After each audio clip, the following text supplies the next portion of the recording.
الرحمن الرحيم maanta tahay 16 October oo loo yaqaano World Food Day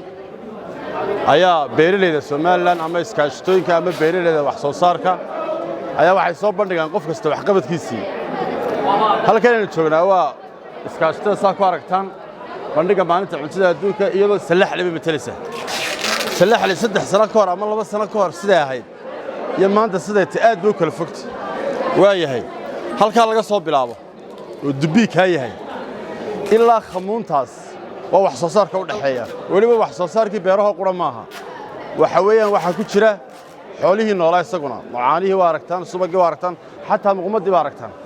وما شاء الله بين أولا كرنا مركا يدا إسكاشتنا بلاله وإسكاشتنا كوفي عن يقبل كأوض الله كليه أنكون شرح يسودو كسود دبيه تنوي نسقرنا وحسيدي تنوى بصشي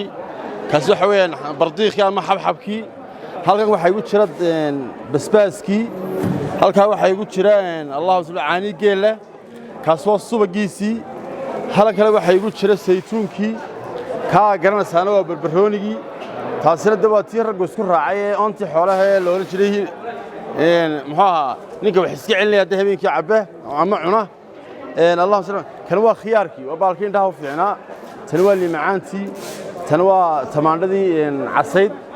اللهم صل على محمد هل كان مريه بياله وتاين أركنا ودقيرتي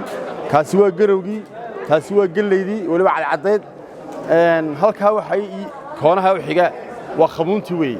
مركوا حيله لقوم هذيو وحنا قال السود ويننا إسكاش تبير له أنا قدرنا هاي بهذا وسارة دبيرها قف كستوى حصار سمير يصير في عمل السود ويننا وحنا والله قبلنا وانا تلمامنا